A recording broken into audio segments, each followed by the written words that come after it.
Welcome to Nabadarpan YouTube channel. সকলকে স্বাগত জানাই নবদর্পণ ইউটিউব চ্যানেলে। ফ্রেন্ডস, এখনও পর্যন্ত যারা আমাদের চ্যানেলটি সাবস্ক্রাইব করেননি, প্রত্যেকের কাছে রিকোয়েস্ট, আমাদের চ্যানেলটি সাবস্ক্রাইব করে আমাদের পাশে থাকুন, আমাদেরকে সাপোর্ট করুন, আমাদেরকে এগিয়ে যেতে সাহায্য করুন। ফ্রেন্ডস, এখন আলোচনা করব ভারতবর্ষের অন্যতম শ্রেষ্ঠ গায়ক মোহাম্মদ আজিজের জীবনে। চলুন ভিডিওটা শুরু করি। মোহাম্মদ আজিজ একজন ভারতীয় সঙ্গীত শিল্পী, যিনি বলিউড এবং বাংলা চলচ্চিত্রে কণ্ঠশিল্পী হিসাবে কাজ করেছেন। মোহাম্মদ আজিজ একটি আধ্যাত্মিক পরিবারে জন্মগ্রহণ করেন। তার ডাকনাম মুন্না এবং তার আসল নাম সৈয়দ মোহাম্মদ আজিজুন নবী। তিনি শৈশব সঙ্গীতের জগতে প্রবেশ করেন। নরম কণ্ঠ, মিষ্টি কণ্ঠে বহুমুখী ছন্দে গান গাওয়ার জন্য তিনি সঙ্গীত প্রেমীদের কাছে অত্যন্ত জনপ্রিয় হয়ে ওঠেন।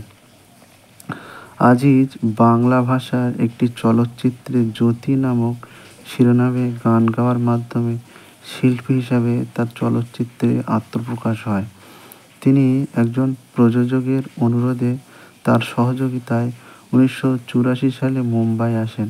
তার প্রথম হিন্দি চলচ্চিত্র ছিল অম্বর, 1984।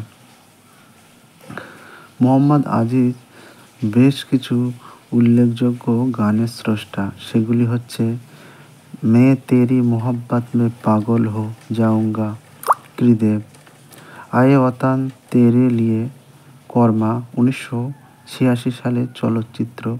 1986 সঙ্গীতায়ন করেন লক্ষ্মীকান্ত প্যারিলাল। লাল দুপাট্টা মালালকা, 1989 সঙ্গীত আনন্দ মিলিন্দ। আয় মিলন কি রাত, 1991 সঙ্গীত আনন্দ মিলাদ।